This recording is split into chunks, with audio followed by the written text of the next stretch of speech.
ಓಂ ಶ್ರೀ ಗುರುಭ್ಯೋ ನಮಃ. ಹರಿ ಓಂ. ವಕ್ರತುಂಡ ಮಹಾಕಾಯ ಕೋಟಿ ಸೂರ್ಯ ಸಮಪ್ರಭಾ ನಿರ್ವಿಘ್ನಂ ಕುರು ಮೇ ದೇವ ಸರ್ವಕಾರ್ಯೇಷು ಸರ್ವದಾ. ಸರ್ವವಿದ್ಯೆ ನಮ್ಮ ಚಾನಲ್ಗೆ ಸ್ವಾಗತ. ಈ ನಿಮ್ಮ ಕೆ ವೆಂಕಟೇಶ್ ಶರ್ಮ ಮಾಡುವ ಅನಂತ ನಮಸ್ಕಾರಗಳು. ಹಾಗೂ ನನಗೆ ತುಂಬ ಪ್ರೋತ್ಸಾಹ ಕೊಡ್ತಾ ಇದ್ದೀರಾ, ಒಳ್ಳೆ ಮೆಸೇಜ್ ಹಾಕ್ತಾಯಿದ್ರೆ ಗುರುಗಳೇ ತುಂಬ ಚೆನ್ನಾಗಿದೆ ಅಂತ. ನಾನು ಮಾಡಿದ್ದಕ್ಕೊಂದು 10 ಜನ ನೋಡಿದ್ರೆ ನನಗೆ ಸಾರ್ಥಕ ಆಗುತ್ತೆ. ದಯವಿಟ್ಟು ನಿಮ್ಮ ಆಶೀರ್ವಾದ ಕೃಪೆ ನನ್ನ ಮೇಲೆ ಸದಾ ಇರಲಿ.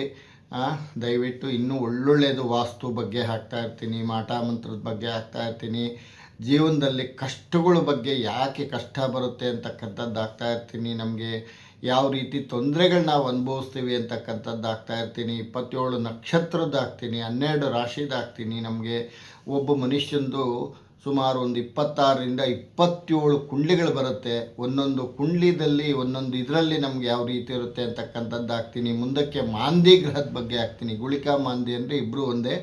ಮಾಂದಿ ಗ್ರಹ ತುಂಬ ಕೆಟ್ಟ ಗ್ರಹ. ಅದು ನಮಗೆ 9 ಗ್ರಹಕ್ಕಿಂತ 10ನೇ ಗ್ರಹ ಅಂತ ನಾವು ತಗೊಳ್ತೀವಿ, ಅದು ಮಾಂದಿ ಗ್ರಹ.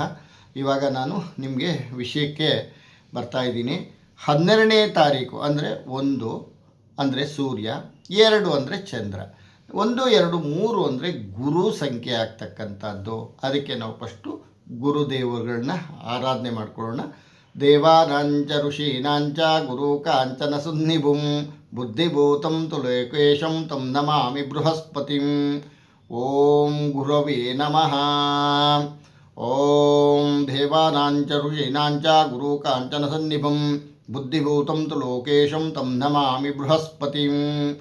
ಓಂ ಬೃಹಸ್ಪತಯೇ ನಮಃ. ಈ ಮಂತ್ರವನ್ನು ಹೇಳ್ಕೊಂಡ್ರೆ ತುಂಬ ಒಳ್ಳೆ ಫಲ ಸಿಗ್ತಕ್ಕಂಥದ್ದು. ನೋಡಿ, 12 ನಿಮ್ಗೆ ಅವಾಗಲೇ ಹೇಳಿದೆ. 1 ಅಂದರೆ ಸೂರ್ಯ, 2 ಅಂದರೆ ಚಂದ್ರ, ಒಟ್ಟು 1, 2, 3 ಅಂದರೆ ಗುರು ಸಂಖ್ಯೆ ಬರ್ತಕ್ಕಂಥದ್ದು. ನೋಡಿ, ಇತರರೊಂದಿಗೆ ಹೊಂದಿಕೊಂಡು ಜೀವನ ನಡೆಸುವ ನೀವು ನಿಮ್ಮ ಹೆಂಡತಿ ಮಕ್ಕಳನ್ನು ತುಂಬ ಪ್ರೀತಿಸ್ತೀರ. ಹಾಗೂ ಧೈರ್ಯ ಸಾಹಸಗಳಿಂದ ಮುನ್ನುಗ್ಗುವ ಪ್ರಯತ್ನ ನಿಮ್ಮದು. ಯಾಕೆ ಅಂತಂದರೆ ಗುರು ಅಂತಂದರೆ ದೇವಗುರು. ಯಾಕೆ ಅಂದರೆ ಕಲಿಯುಗದಲ್ಲಿ ನಮಗೆ ಗುರುಗಳಿಲ್ಲದೆ ಏನೂ ಇಲ್ಲ. ಯಾಕೆಂದರೆ ಬ್ರಹ್ಮಾಂಡದಲ್ಲಿ ಗುರು ಇಲ್ಲದೆ ವಿದ್ಯೆನೇ ಇಲ್ತಕ್ಕಂಥದ್ದು. ಅದರಿಂದ ನಿಮ್ಮಲ್ಲಿನ ನೀವು ಶಾಂತಿಪ್ರಿಯರು, ಹರ್ಷಚಿತ್ತರು, ಮುಂದಿನ ಒಳಿತಿಗಾಗಿ ಸಂಪತ್ತನ್ನು ಶೇಖರಿಸಿ ಹಣವ ಜಾಣರಾಗಿ ಬಾಳುವಿರಿ. ಆದರೆ ಖಂಡಿತ ನೀವು ಮುಂದೆ ಬರ್ತಕ್ಕಂಥವ್ರು ಒಳ್ಳೆಯ ಬುದ್ಧಿ, ವಿದ್ಯೆ, ಜ್ಞಾನ, ಸಂಪತ್ತು, ಯಶಸ್ಸು, ಅಭಿವೃದ್ಧಿ ಎಲ್ಲ ಇರ್ತಕ್ಕಂಥದ್ದೇ ಈ 12ರ ರಹಸ್ಯ. ಏಕೆಂದರೆ ಗುರು. ಏಕೆಂದರೆ 1 ಸೂರ್ಯ ಪ್ರಪಂಚಕ್ಕೆ ಬೆಳಕು ಕೊಡ್ತಕ್ಕಂಥವನು, 2 ಸಹ ಚಂದ್ರ. ಅದಕ್ಕೆ ನೋಡಿ, ನಾವು ಕರ್ಕಾಟಕ ರಾಶಿಯಲ್ಲಿ ಗುರು ಬಂದಿರೋದ್ರಿಂದ ನಾವು ಉಚ್ಚಸ್ಥಾನ ಅಂತ ಹೇಳ್ತೀವಿ. ನಮಗೆ ಉಚ್ಚಸ್ಥಾನದಲ್ಲಿ ಗುರು ಕೂತಿರೋದ್ರಿಂದ ನಮಗೆ ಅದೇ ನೋಡಿ, ಚಂದ್ರ ಮತ್ತು ಗುರು ಇಬ್ಬರು ಸೇರ್ಕೊಂಡ್ಬಿಟ್ರೆ ಗಜಕೇಸರಿ ಯೋಗ ಅಂತ ನಾವು ಹೇಳ್ತೀವಿ. ಅದರಿಂದ ನಿಮ್ಗೆ ಇವತ್ತಿನ ದಿವಸ 12ರ ತುಂಬ ಚೆನ್ನಾಗಿ ಸಹ ನೀವು ಬದುಕಿ ಬಾಳಿ ತೋರಿಸ್ತೀರ.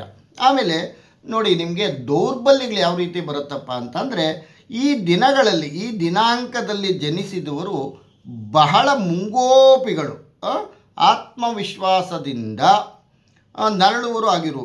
ಬೇರೆಯವರ ಬಗ್ಗೆ ಅಸಹನೆ, ಕ್ಷಮಾಬುದ್ಧಿ ಇಲ್ಲದೆ ಇರುವ ವರ್ತನೆ, ಬೇರೆಯವರ ಜೊತೆ ಯಾವುದೇ ವಿಷಯವಾದರೂ ನಯಾ ನಾಜೂಕಿಲ್ಲದೆ ಮಾತನಾಡೋದು. ಇವರು ಬಹಳ ಕೋಪದ ಸ್ವಭಾವದವರಾಗಿರ್ತೀರ. ನೀವು ಯಾವತ್ತೂ ಸಹ ನಾವು ಕೋಪನ ಮಾಡ್ಕೋಬಾರ್ದು. ಕೋಪ ಬರುತ್ತೆ, ಹುಳಿ ಉಪಕಾರ ತಿಂತಕ್ಕಂಥ ಶರೀರಕ್ಕೆ.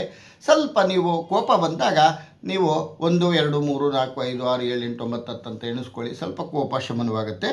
ನಿಮಗೆ ನೋಡ್ರಿ, ಮಿತ್ರರು ನಿಮಗೆ 1, 2, 3, 10, 11, 12, 20, 21, 28, 29, 30ನೇ ತಾರೀಕಿನಲ್ಲಿ ಜನನವಾದರೆ ಹೇಳಿರುವ ದಿನಾಂಕಗಳೇ ನಿಮಗೆ ಮಿತ್ರರಾಗಿರ್ತಾರೆ. ಮದುವೆ ಆಗಿದ್ದರೆ ನಿಮಗೆ 12ನೇ ತಾರೀಕಿನವ್ರಿಗೆ, ಇಷ್ಟು ತಾರೀಕಿನಲ್ಲಿ ನಿಮಗೆ ಮದುವೆ ಆಗಿದ್ದರೆ ತುಂಬ ಪ್ರೀತಿ ವಿಶ್ವಾಸಗಳಿಂದ ಜೀವನ ಮಾಡ್ತಾ ಇರ್ತೀರಾ.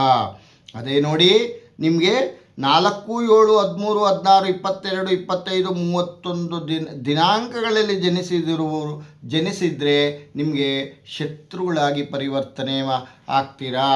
ಯಾಕೆ ಅಂತಂದರೆ ಮನಸ್ತಾಪಗಳು ಈ ಡೇಟಾಗಳಲ್ಲಿ ಅದಕ್ಕೆ ಪರಿಹಾರ ಮಾಡ್ಕೋಬೇಕಾಗತ್ತೆ. ಯಾವತ್ತೂ ಸಹ ಶತ್ರು ಡೇಟ್ ಆದಾಗ ನಮಗೆ ಜೀವನದಲ್ಲಿ ತುಂಬ ತೊಂದರೆಗಳನ್ನ ನಾವು ಅನುಭವಿಸ್ತಾ ಇರ್ತೀವಿ.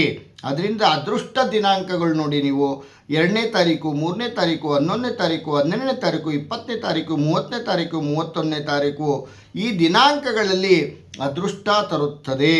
ಸೋಮವಾರ ಮತ್ತು ಗುರುವಾರ ಅದೃಷ್ಟದ ದಿನಗಳು.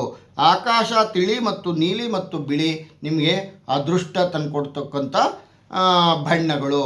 ಅದರಿಂದ ನೀವು ವಿಶೇಷವಾಗಿ ಗುರುಗಳನ್ನ ಆರಾಧನೆ ಮಾಡಿ ಒಳ್ಳೆಯದಾಗಲಿ. ಪ್ರತಿದಿನ ನೀವು ಗುರುಜಪ ಮಾಡೋದ್ರಿಂದ ನಿಮಗೆ ಯಶಸ್ಸು ಸಿಕ್ಕತ್ತೆ. 12ನೇ ತಾರೀಕು ಹುಟ್ಟಿರೋರಿಗೆ ಆಯುರ ಆರೋಗ್ಯ ಐಶ್ವರ್ಯ ಅಭಿವೃದ್ಧಿ ಕೊಟ್ಟು ಆ ಲಕ್ಷ್ಮೀ ನರಸಿಂಹಸ್ವಾಮಿ ಚೆನ್ನಾಗಿ ಕಾಪಾಡಲಿ ಅಂತ ಹೇಳ್ತಾ ನಾನು ಈ ವಿಡಿಯೋವನ್ನು ಮುಗಿಸ್ತಾ ಇದ್ದೀನಿ. ಸರ್ವೇ ಜನ ಸುಖಿನೋ ಭವಂತು, ಸಮಸ್ತ ಸನ್ಮಂಗಳಾನಿ ಭವಂತು. ಈ ನಿಮ್ಮ ಕೆ ವೆಂಕಟೇಶ್ ಶರ್ಮ ಮಾಡುವ ಅನಂತ ನಮಸ್ಕಾರಗಳು. ಓಂ ತತ್ಸತು ಬ್ರಹ್ಮಾರ್ಪಣ.